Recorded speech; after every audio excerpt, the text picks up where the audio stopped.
राष्ट्रीय समाज सेवा समिति का उद्देश्य जीव हमारी जाति है, मानव धर्म हमारा, हिंदू मुस्लिम सिख ईसाई धर्म नहीं कोई न्यारा।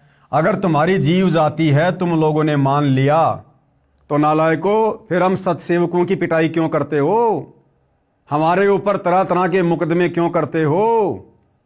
अगर तुम लोगों ने मान लिया कि जीव हमारी जाति है, तो अपनी जाति वालों के ऊपर, अपने भाइयों के ऊपर मुकदमे क्यों? इन्होंने कुछ नहीं माना भाई और बहनों। और मानव धर्म हमारा, अरे धर्म तो मानव है, लेकिन राष्ट्रीय समाज सेवा समिति वालों ने नहीं माना। अगर इन्होंने मानव धर्म को अपना लिया होता तो इनके अंदर आज मानवता होती, इंसानियत होती, दया और धर्म होता। ये हम सत्सेवकों के ऊपर तरह तरह के झूठे मुकदमे ना लगवाते, हमें जानवरों की तरह लट्ठों से ना मारते, ना पीटते ये लोग। अगर इन्होंने मानवता को अपना धर्म मान लिया होता तो हिंदू मुस्लिम सिख ईसाई धर्म नहीं कोई न्यारा।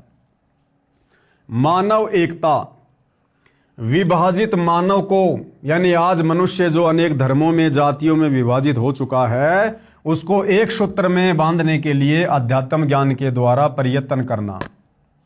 आत्म प्राण उद्धार ही ऐसा धर्म नहीं और, कोटि अश्वमेघ यज्ञ सकल समाना भोर।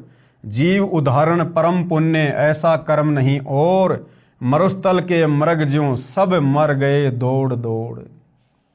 मानवता एकता का मूल मंत्र है, धार्मिक व आध्यात्मिक एकता। विवेचन, मानवता समाज धार्मिकता के आधार से विभाजित हुआ।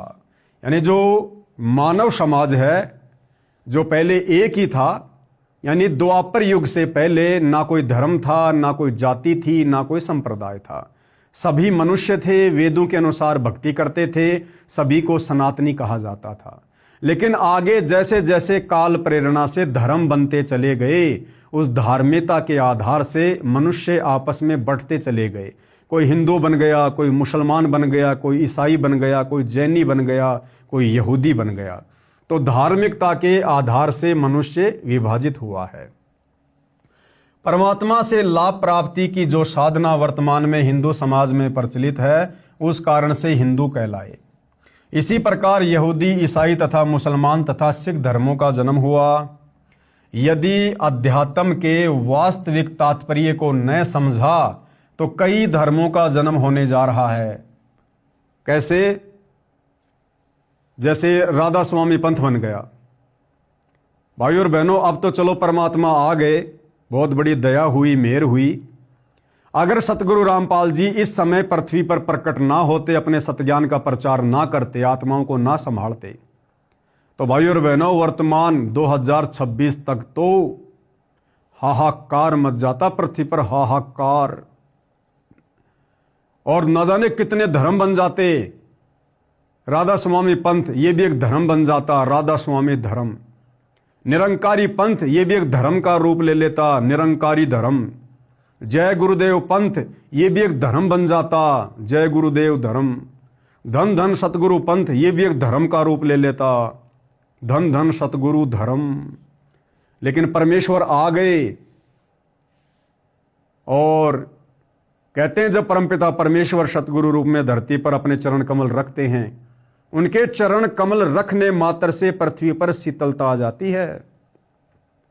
उनके चरण कमल रखने मात्र से। एक सत्संग में गुरुदेव भगवान ने बताया कि 1951 से पहले ये जो बरवाड़ा के और हिसार के आसपास का जो क्षेत्र था, भाई और बहनों, यहां पर फसल नहीं हुआ करती थी। मिट्टी के टीबे थे, मिट्टी के टीबे, जैसे मरुस्थल में रेगिस्तान में होते हैं ना मिट्टी के पहाड़, इस प्रकार से मिट्टी मिट्टी थी वहां पर। और 8 सितंबर 1951 को परम शक्ति सतगुरु रामपाल जी परमेश्वर जी का आना हुआ। उसके बाद से भाई और बहनों हरियाणा क्षेत्र में किस प्रकार से क्रांति आई है। आज वो हिसार का क्षेत्र, बरवाला का क्षेत्र 1 नंबर का उपजाऊ क्षेत्र बन गया, 1 नंबर का उपजाऊ। तो परमेश्वर जी के सतगुरु रूप में धरती पर चरण कमल रखने मात्र से वहां पर खुशहाली और शांति आना शुरू हो जाती है। यदि अध्यात्म के वास्तविक तात्पर्य को न समझा तो कई धर्मों का जन्म होने जा रहा है। उदाहरण के लिए राधा स्वामी, इसी से निकली शाखा धन धन सतगुरु शीर्षा निरंकारी। ये सर्व भी भक्ति व धार्मिकता की अपनी साधना को अन्य से श्रेष्ठ होने के दावा करके दृढ़ हैं। कुछ समय उपरांत ये धर्म का रूप लेकर मानव समाज के लिए लड़ मरने का नया मोर्चा बन जाएगा। संत रामपाल जी महाराज ने धर्म तथा अध्यात्म के अध्याय को अच्छी तरह समझा है और बताया है कि जीव हमारी जाति है, मानव धर्म हमारा, हिंदू मुस्लिम सिख ईसाई धर्म नहीं कोई न्यारा। संत रामपाल जी महाराज ने सर्व धर्मों के सदग्रंथों को तथा वर्तमान में चल रही भक्ति साधना को अच्छी तरह जाना। देखो भाई और बहनों, जब जब परम संत इस पृथ्वी पर प्रकट होते हैं वे अपने आप को छुपाकर ही अपना ज्ञान प्रचार करते हैं। अगर डायरेक्ट सतगुरु रामपाल जी, जो वर्तमान में हमें पता चल चुका है, हमने पहचान लिया है कि वे स्वयं साक्षात कबीर परमात्मा हैं, परम अक्षर ब्रह्म हैं। लेकिन यदि 1994 में जिस समय इन्होंने अपने यथार्थ 13वें कबीर पंथ की शुरुआत की, यदि उस समय सतगुरु रामपाल जी कह देते कि मैं ही कबीर हूं, तो भाइयों और बहनों, शायद आज आप और हम भी उनकी भक्ति को सीधे सीधे स्वीकार ना करते और मन में ना जाने कितने प्रकार के दोष पाल बैठे कि देखो ये एक इंसान होकर अपने आप को भगवान कह रहा है, कबीर कह रहा है, परमात्मा कह रहा है। तो यहां सतगुरु रामपाल जी परमेश्वर, जिन्होंने सारे धर्म ग्रंथों को जन्म दिया, सर्व आत्माओं को जन्म दिया, सर्व सृष्टि का जिन्होंने क्रिएशन किया, सारी सृष्टि को जिन्होंने रचा, वे यहां पर क्या कह रहे हैं कि सबसे पहले सारे धर्म ग्रंथों को संत रामपाल जी ने समझा, जाना, अच्छे से पहचाना। भाई और बहनों, सतगुरु रामपाल जी को किसी भी धर्म ग्रंथ को जानने के लिए उसको पढ़ने की जरूरत नहीं है, उसको जानने की जरूरत नहीं है। ये सारी सृष्टि के मालिक हैं। जगत गुरु उन्हीं को कहते हैं जो पूरे विश्व को ज्ञान दे, जो पूरे विश्व की, पूरी सृष्टि की व्यवस्था से जो परिचित हो। उन्हें भाई और बहनों अलग से ज्ञान लेने की या जानने की जरूरत नहीं पड़ती है। सतगुरु रामपाल जी सर्वज्ञ हैं, सब कुछ जानने वाले हैं। एक छोटा सा सत्संग उन्हीं के मुख कमल से, जिसमें गुरुदेव भगवान क्लियर कर रहे हैं अपने आप को छुपाते हुए कि मेरा जन्म तो हिंदू धर्म में हुआ है, लेकिन ये दास पूरे विश्व के सभी धर्म ग्रंथों का जानकार है। मुसलमान धर्म के धर्म ग्रंथ भी, ईसाइयों के भी, जैनियों के भी, यहूदियों के भी, मंगोलियों के भी, बौद्ध के भी, यानी पूरे विश्व में जितने भी धर्म हैं, उन धर्मों के अंदर जो जो उनका विधान है, संविधान है, मान्यताएं हैं, उनके धर्म ग्रंथों में क्या क्या लिखा हुआ है, कौन कौन महापुरुष हुए हैं, क्या क्या घटनाएं घटी हैं, उन सब के विषय में सतगुरु रामपाल जी भली भांति परिचित हैं। अब भाई और बहनों, एक इंसान कभी भी पूरे विश्व की भाषाओं से और पूरे विश्व के धर्म ग्रंथों से परिचित नहीं हो सकता। यदि फिर भी सतगुरु रामपाल जी ऐसा कह रहे हैं तो ये कौन है? ये फिर आप और हमने उनको जानने और पहचानने की आवश्यकता है कि ये सर्वज्ञ परमात्मा है, गुरुओं के गुरु, जगत गुरु, सारी सृष्टि के मालिक कबीर भगवान हैं। एक छोटा सा सत्संग गुरुदेव भगवान के मुख कमल से। क्योंकि गीता का समझना कोई बालकों का खेल नहीं, परमात्मा बुद्धि दे अपने कृपा पात्र पे, तभी ये अनमोल ग्रंथ समझ में आते हैं। और टीचर उसी को कहते जो हमारे सिलेबस को ठीक से जाने। वो टीचर कहां, जब सिलेबस का ज्ञान नहीं अटपट सुना रहा है तो टीचर नहीं है। तो जितने भी आज तक धर्मगुरु किसी भी धर्म के हैं, उनको अपने सिलेबस का ज्ञान वर्तमान वालों को नहीं है। इस दास रामपाल दास के अतिरिक्त विश्व में नहीं है। ये कद्दे समझ माजी उतारा।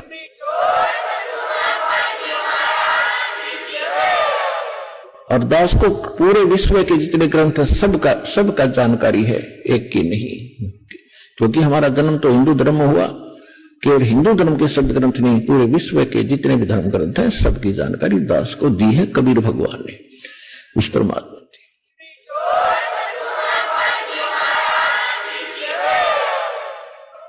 तो भाइयों और बहनों, कहने का मतलब है आज गुरुदेव भगवान ने हमें अध्यात्म के उस पायदान पर तत्व ज्ञान देकर बैठा दिया है। आज हम गुरुदेव भगवान के द्वारा संकेतों में बोले गए वचनों को भी समझ सकते हैं। कहाँ गुरुदेव अपने आप को छुपा रहे हैं, कहाँ गुरुदेव अपने आप को प्रकाशित कर रहे हैं, हम आज उनके संकेतों को समझ सकते हैं। तो सर्वज्ञ होते हुए भी सतगुरु रामपाल जी परमेश्वर यहाँ पर अपने आप को छुपाते हुए ये शब्द लिख रहे हैं कि संत रामपाल जी महाराज ने सर्व धर्मों के सदग्रंथों को तथा वर्तमान में चल रही भक्ति साधना को अच्छी तरह जाना, पाया कि सदग्रंथ सही है, परंतु सदग्रंथों को ठीक से न समझकर साधना विपरीत की जा रही है। साधना शास्त्र अनुकूल हो जाने पर हम सब एक ही सूत्र में बंध जाएंगे तथा हमारा मानवता धर्म बन जाएगा, जिसकी वर्तमान में अति आवश्यकता है। क्योंकि जिस प्रकार से भाई और बहनों देश और दुनिया में भौतिकता की आग लगी हुई है, इंसान केवल अपने स्वार्थों में सिमट कर रह गया है। दूसरे के दर्द की, तकलीफों की, पीड़ा की उसे कोई चिंता नहीं है। भक्ति और भगवान से कोसों दूर हो चुका है, तरह तरह के विकारों से ग्रस्त हो चुका है, पूरी तरह से काल के जाल में फंस चुका है। तो गुरुदेव कह रहे हैं वर्तमान में सभी इंसानों को, सभी मानवों को एक सूत्र में बंद कर, यानी सतगुरु रामपाल जी परमेश्वर जी के प्रवचन सुनकर उनकी शरण ग्रहण करके इस मानव धर्म को अपनाने की आवश्यकता है। उसके लिए पुस्तक ज्ञान गंगा के ज्ञान को पढ़िए, सर्व समस्या का समाधान हो जाएगा कि किसकी भक्ति विधि शास्त्र अनुकूल है और किसकी प्रतिकूल है। उसके लिए गुरुदेव ने समाधान बताया कि या तो यूट्यूब पर उनके सत्संग सुनिए, या फिर एक ज्ञान गंगा पुस्तक गुरुदेव ने लिखी है, उसमें गुरुदेव ने सारे प्रमाण दिए हैं कि भाई किस पंथ की और किस संत की और किस धर्म की भक्ति साधना शास्त्रों के अनुकूल है और किन की साधना हमारे धर्मशास्त्रों के विपरीत है। पुस्तक को मंगवाने के लिए निम्न संपर्क सूत्रों पर अपना पूरा पता SMS कीजिए। ये कुछ मोबाइल नंबर दिए गए हैं, ये बरवाला कांड से पहले के नंबर हैं, वर्तमान में चल रहे हैं नहीं चल रहे हैं, दास को जानकारी नहीं है। समाज सेवा राष्ट्र सेवा है। राष्ट्रीय समाज सेवा समिति वाले क्या कह रहे हैं कि समाज की सेवा राष्ट्र की सेवा है। कैसे? जैसे सेना सीमा पर राष्ट्र सुरक्षा की सेवा करती है, वैसे ही राष्ट्रीय समाज सेवा समिति राष्ट्र के अंदर लगी दीमक से सुरक्षा करेगी। दीमक क्या है? काष्ठ को नष्ट करने वाली चींटियों को दीमक कहते हैं, जो अंदर से कड़ियों यानी उड्डन बैटन को खोखला व कमजोर कर देती है, जिस कारण से मकान की छत गिर जाती है, घर के सदस्य भी नीचे दबकर मर जाते हैं। और इसी दीमक का कार्य सन 2014 बरवाला कांड में भाई और बहनों इस राष्ट्रीय समाज सेवा समिति ने किया। गुरु की आज्ञा की अवहेलना करके मनमुखी रूप से ये राष्ट्रीय समाज सेवा समिति नाम का संगठन बनाया, भक्तों को कमांडो बनाया। जो भगत बेचारे भक्ति करने जाते थे उनको काले कपड़े पहना के गुंडा बना दिया, प्रशासन के सामने मरने मारने के लिए खड़ा कर दिया। तो इसी राष्ट्रीय समाज सेवा समिति ने 2014 बरवाला कांड करवाकर भक्तों को भगवान से और भगवान को भक्तों से दूर करवाकर दीमक का कार्य किया। सतगुरु रामपाल जी परमेश्वर जी के भक्ति मार्ग को खोखला करने का कार्य किया।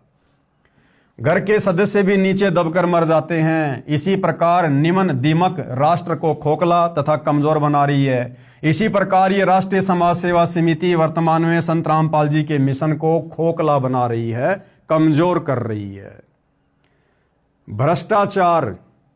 भ्रष्टाचार रूपी दीमक राष्ट्र को खोखला तथा कमजोर कर रही है। इसकी रोकथाम के लिए कदम उठाना है।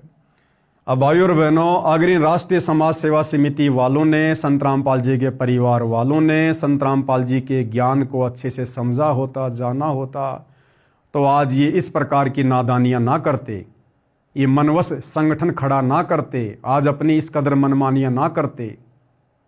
भाई और बहनों, चाहे भ्रष्टाचार हो, चाहे कालाबाजारी हो, चाहे मिलावटखोरी हो, चाहे रिश्वतखोरी हो, चाहे व्यभिचार हो, चाहे दुराचार हो, चाहे बलात्कार हो, चाहे नशाखोरी हो, ये सारे के सारे अवगुण, व्यसन और बुराइयां जो इंसान में पैदा हो चुकी हैं, भाई और बहनों, इनसे छुटकारा प्राप्त करने का एक ही साधन है, और वो साधन है सतगुरु रामपाल जी के सत्संग।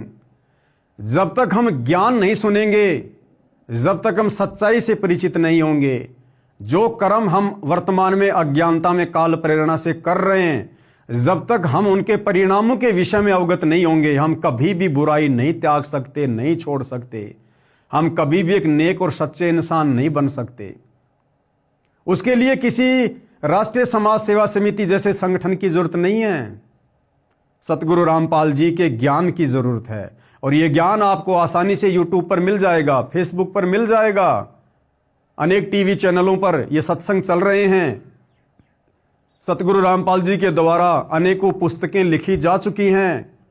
ये ज्ञान आप वहां सुनिए, पढ़िए, समझिए, और धीरे धीरे परम संत के आशीर्वाद से आपके अंदर परिवर्तन होना शुरू हो जाएगा।